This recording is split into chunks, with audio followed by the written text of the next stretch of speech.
Venkatesh sir ಹೇಳಿದ ಹಾಗೆ ಇವತ್ತು ನಮ್ಮ ಕನ್ನಡ ಚಿತ್ರರಂಗದಲ್ಲಿ ಒಂದು ಅಪರೂಪವಾದಂಥ ಒಂದು ಸಂಗತಿ, ಆರ್ಗ್ಯಾನಿಕ್ ಹಿಟ್ ಮುಖಾಂತರ ಒಂದು ನಿಜವಾದ ಸಕ್ಸಸ್ ಮುಖಾಂತರ ಇಲ್ಲೆಲ್ಲರೂ ನಾವು ನಿಮ್ಮ ಮುಂದೆ ಬಂದು ಕೂಡುವಂಥ ಒಂದು ಅವಕಾಶ. ಅಫ್ಕೋರ್ಸ್ ನಮ್ಮ ಚಿತ್ರತಂಡದ ಬಗ್ಗೆ ನಾನು ಮಾತಾಡೋಕ್ಕೂ ಮುಂಚೆ ಒಂದು ಒಳ್ಳೆ ಸಿನಿಮಾನ ತಲುಪಿಸೋವಂಥ ಒಂದು ಪ್ರಯತ್ನ, ಆ ತಲುಪಿಸುವಂಥ ಒಂದು ಮನಸ್ಥಿತಿ, ತಲುಪಿಸುವಂಥ ಮನುಷ್ಯತ್ವ ಎಲ್ಲ ಮಾಧ್ಯಮದವರಿಗೆ ಮನಸ್ಸಿಗೆ ತಟ್ಟಿ ಜನರಿಗೆ ತೊಗೊಂಡು ಹೋಗಿದ್ದಕ್ಕೆ ಅಷ್ಟೊಂದು ಎಫರ್ಟ್ ಹಾಕಿ ಎಲ್ಲರೂ ಪ್ರತಿಯೊಬ್ಬರು ಬಂದು ಇಂಟರ್ವ್ಯೂಸ್ ಮಾಡಿದ್ದು, ನೀವು ನಿಮ್ಮ ಮುಖಾಂತರ ಪ್ರಚಾರ ಮಾಡಿದ್ದು. ಸಹಜವಾಗಿ ಯೂಶಲಿ ಒಂದು ಸಿನಿಮಾ ಪ್ರಚಾರ ಆಗಬೇಕಾದ್ರೆ ಅದಕ್ಕೊಂದು ಕಮರ್ಷಿಯಲ್ ಆಸ್ಪೆಕ್ಟ್ಸ್ ಅನ್ನೋದು ಇದ್ದೇ ಇರುತ್ತೆ. ಬಟ್ ಅದನ್ನು ಮೀರಿ, ಅದನ್ನು ಹೊರತುಪಡಿಸಿ ಸ್ವಯಂ ಪ್ರೇರಿತರಾಗಿ ಎಷ್ಟೊಂದು ಜನ ಭಾವುಕತೆಯಿಂದ ಈ ಸಿನಿಮಾನ ತೊಗೊಂಡು ಹೋಗಿ ಯುದ್ಧಕಾಂಡ ಸಿನಿಮಾಗೆ ಒಂದು ಸಹಕಾರ ಕೊಟ್ಟಿದ್ದಕ್ಕೆ ನಿಮ್ಮೆಲ್ಲರಿಗೂ ನಮ್ಮ ತಂಡದ ಪರವಾಗಿ ಎದ್ದು ನಿಂತ್ಕೊಂಡು ನಿಮಗೊಂದು ಚಪ್ಪಾಳೆ ಕೊಡೋಕ್ಕೆ ಇಷ್ಟಪಡ್ತೀನಿ.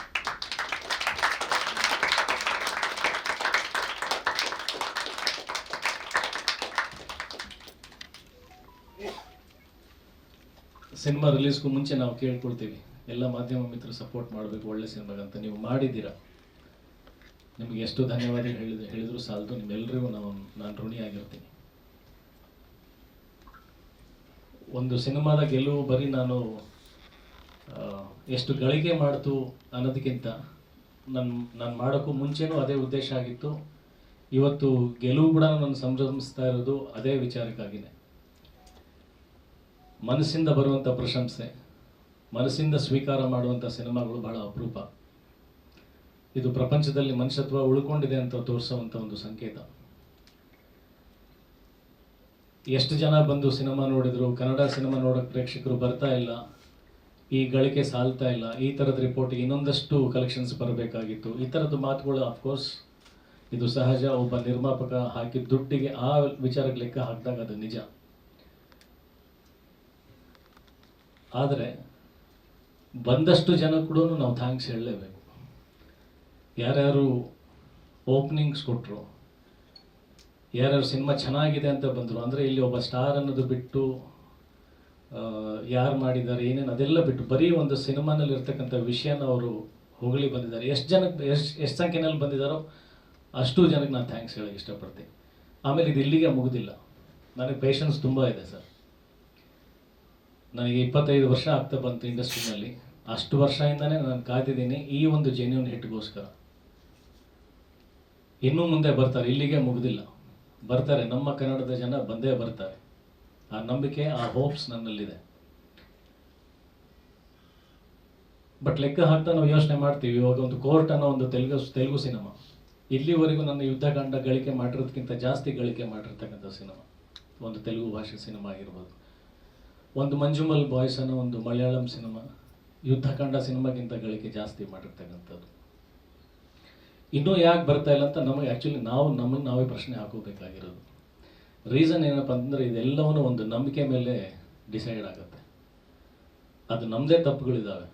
ಒಂದು ಸಿನಿಮಾ ನಾವು ಅದ್ಭುತವಾದಂಥ ಸಿನಿಮಾ ಕೊಟ್ಟಿರ್ತೀವಿ ಕನ್ನಡ ಚಿತ್ರರಂಗದಿಂದ, ಅದಾದಮೇಲೆ ಏನಾಗುತ್ತೆ, ಪ್ರೇಕ್ಷಕರಿಗೆ ಒಂದು ಬಲವಾದ ನಂಬಿಕೆ ಹುಟ್ಬಿಡುತ್ತೆ. ಕನ್ನಡ ಚಿತ್ರರಂಗದಲ್ಲಿ ಈಗೆಲ್ಲ ಒಳ್ಳೆ ಸಿನಿಮಾ ಬರ್ತವೆ ಅಂತ. ಅವ್ರ ನಂಬಿಕೆನ ನಾವೇ ಸುಳ್ಳು ಮಾಡ್ತೀವಿ.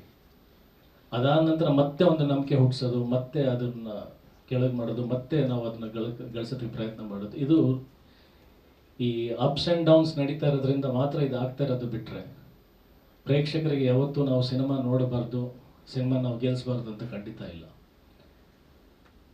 ನನಗನ್ಸುತ್ತೆ ಎಲ್ಲ ರಿವರ್ಸ್ ಆರ್ಡ್ರಲ್ಲಿ ಹೋಗ್ತಾ ಇದೆ. ಮುಂಚೆ 100 days ಅನ್ನೋದೇನಿತ್ತಲ್ಲ, ಅದು ಯುದ್ಧಕಾಂಡ ಸಿನಿಮಾ ಆಗುತ್ತೆ. ಒಂದೇ ದಿನದಲ್ಲೇ ನನಗೆ 100 ಕೋಟಿ ಆಗ್ಬಿಡ್ಬೇಕು, ಒಂದೇ ದಿನದಲ್ಲಿ ಅಷ್ಟು ಕೋಟಿ ಗಳಿಕೆ ಆಗಬೇಕು ಅನ್ನೋದಿಲ್ಲ. ನಿಧಾನಕ್ಕೆ ಹೋಗಲಿ, ಎಲ್ರಿಗೂ ನಂಬಿಕೆ ಹುಟ್ಟಲಿ, ಕನ್ನಡ ಸಿನಿಮಾ ಮೇಲೆ ನಂಬಿಕೆ ಹುಟ್ಟಲಿ. ನಾನು ಮಾಡಿರ್ತಕ್ಕಂಥ ಪ್ರಯತ್ನದಿಂದ ಇನ್ನೊಂದಷ್ಟು ಜನ ಬರಹಗಾರರು, ನಿರ್ದೇಶಕರು, ನಿರ್ಮಾಪಕರು ಒಳ್ಳೆ ಸಿನಿಮಾ ಮಾಡೋದಕ್ಕೆ ಇದೊಂದು ಪ್ರೇರಣೆ ಆಗಿದೆ. ಇಲ್ಲಿಂದ ನಂಬಿಕೆ ಮತ್ತೆ ಪ್ರಾರಂಭ ಆಗಲಿ. ಯಾವಾಗಲೂ ಹಾಗೆ ಮತ್ತೆ ನಾವು ನಂಬಿಕೆಯನ್ನು ಗಳಿಸ್ತಾನೆ ಇರಬೇಕು. ಆ ಮತ್ತೊಂದು ಪ್ರಯತ್ನಕ್ಕೆ ಇದು ನಾಂದಿ ಹಾಡಿದೆ ನನ್ನ ಯುದ್ಧಕಾಂಡ ಸಿನಿಮಾ. ಡೆಫಿನೆಟ್ಲಿ ಇದು ಇನ್ನೂ ದೊಡ್ಡ ಮಟ್ಟಕ್ಕೆ ಒಂದು ರೆಕಾರ್ಡ್ ಕ್ರಿಯೇಟ್ ಮಾಡೇ ಮಾಡುತ್ತೆ. ಬಿಕಾಸ್ ಸಿನಿಮಾನಲ್ಲಿ ಅಷ್ಟು ಗಟ್ಟಿಯಾದಂಥ ಅಂಶ ಇದೆ. ನಾವು ಸಿನಿಮಾ ಪ್ರಾರಂಭ ಮಾಡಿದ ರೀತಿ ನಾನು ನೆನೆಸ್ಕೊಳ್ಳೋಕೆ ಇಷ್ಟಪಡ್ತೀನಿ. ಪ್ರಾರಂಭ ಆಗಿದ್ದು ಒಬ್ಬ ಬರಹಗಾರನ ಕನಸು.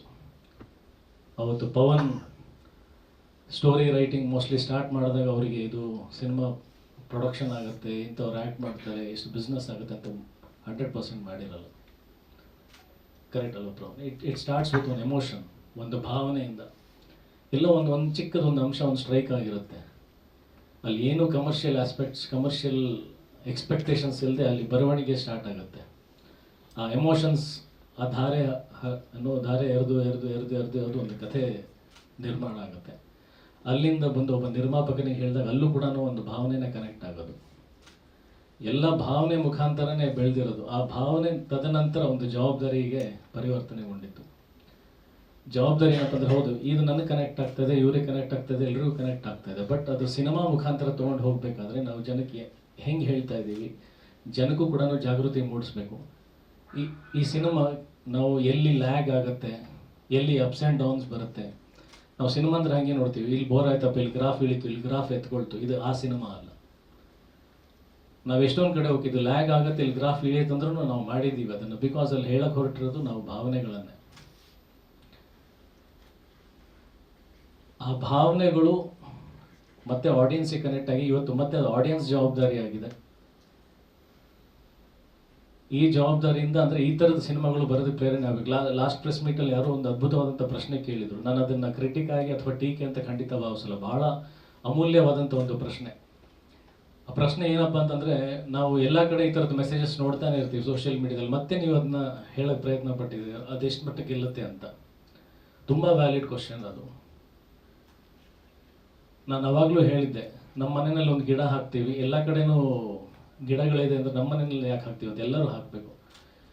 ಸೊ ಅದೇ ಥರನೇ ಒಳ್ಳೆ ಮನಸ್ಸು ಅಲ್ಲೂ ಇದೆ ಅಂದರೆ ಇಲ್ಲೂ ಎಲ್ಲ ಕಡೆನೂ ಅದೇ ಕಾಣ್ತಾ ಹೋಗ್ಬೇಕು. ಇವತ್ತಿನ ಯುವ ಪೀಳಿ ನೋಡಿದ್ರೆ ಬಹಳ ಬೇಸರ ಆಗುತ್ತೆ. ಅಂದರೆ ಎಲ್ಲೊಂದು ಕೆಟ್ಟ ಕೃತ್ಯಗಳು ಮಾಡೋದಕ್ಕೆ ಸಾಕಷ್ಟು ಪ್ರೇರಣೆಗಳು ಬರ್ತಾ ಇದೆ. ಅದನ್ನು ಮೀರಿ ಒಳ್ಳೆತನ ನಿಲ್ಲಬೇಕು. ಕೆಟ್ಟದನ್ನೇ ನೋಡ್ತಾರೆ, ಅದು ಇನ್ಸ್ಪೈರ್ ಆಗುತ್ತೆ ಆ ಥರದ್ದು ಕೆಟ್ಟ ಕೆಲಸ ಮಾಡೋದಕ್ಕೆ. ಕಾಲ ಕಳೀತಾರೆ, ಅದರಲ್ಲೇ ಟೈಮ್ ವೇಸ್ಟ್ ಮಾಡ್ತಾ ಇದ್ದಾರೆ. ಸೊ ಪದೇ ಪದೇ ಪದೇ ಪದೇ ಒಳ್ಳೆತನ ಹೇಳ್ತಾರೆ. ಒಳ್ಳೆತನ ಜಾಸ್ತಿ ಆಗಬೇಕು. Ratio of good things compared to bad things, good things ಜಾಸ್ತಿ ಆಗ್ತಾ ಹೋಗ್ಬೇಕು. ಅದರಲ್ಲಿ ನಂದು ಒಂದು ಪ್ರಯತ್ನ. ಈ ಥರದ ಸಿನಿಮಾ ನೋಡಿ ನೋಡಿ ನೋಡಿ ನಮ್ಮ ಜಗತ್ತು ಕ್ಲೀನ್ ಆಗಬೇಕು, ಒಳ್ಳೆ ಸೊಸೈಟಿ ನಿರ್ಮಾಣ ಆಗಬೇಕು, ಒಳ್ಳೆ ದೇಶ ನಿರ್ಮಾಣ ಆಗಬೇಕು, ಒಳ್ಳೆ ದೊಡ್ಡ ಭವಿಷ್ಯ ನಿರ್ಮಾಣ ಆಗಬೇಕು ದೇಶಕ್ಕೆ. ಸೊ ಆ ಒಂದು ಪ್ರಯತ್ನದಲ್ಲಿ ನಾವು ಗೆದ್ದಿದ್ದೀವಿ. ನನಗೆ ಹೆಮ್ಮೆ ಇದೆ. ಇದು ಎಷ್ಟು ಗಳಿಕೆ ಮಾಡುತ್ತೋ ಬಿಡುತ್ತೋ ಗೊತ್ತಿಲ್ಲ. ನಾನು ಮುಂಚೆ ಇದ್ದಿದ್ದು ಅದೇ ಉದ್ದೇಶ, ಇವತ್ತು ಕೂಡ ಅದೇ ಉದ್ದೇಶ. ಒಳ್ಳೆತನ ಗೆದ್ದಿದೆ, ಒಳ್ಳೆ ಪ್ರಯತ್ನ ಗೆದ್ದಿದೆ. ನಾಳೆ ದಿನ ನಾನು ಹೋದ ಮೇಲೂ ಕೂಡ ಇದು ನೆನೆಸ್ಕೊಳ್ತಾರೆ, ಅಜಯ್ ತನ್ನ ಪ್ರೊಡಕ್ಷನ್ನಿಂದ ಒಂದು ಅದ್ಭುತವಂತ ಸಿನಿಮಾ ಸಮಾಜಕ್ಕೆ ಒಂದು ಒಳ್ಳೆ ಕೊಡುಗೆ ಕೊಟ್ಟಿದ್ದಾನಂತ. ಇದಕ್ಕಿಂತ ದೊಡ್ಡ ಗೆಲುವು ನನಗೆ ಬೇಕಾಗಿಲ್ಲ. ಸೊ ಅದರಲ್ಲಿ ನಾನು ಗೆದ್ದಿದ್ದೀನಿ. ಆ ಒಳ್ಳೆತನಕ್ಕೆ ನೀವೆಲ್ಲರೂ ಸಾಥ್ ಕೊಟ್ಟಿದ್ದೀರಾ. ನಾನು ಇಡೀ ತಂಡ ನನ್ನ ಜೊತೆಗೆ ನಿಂತ್ಕೊಂಡಿದೆ.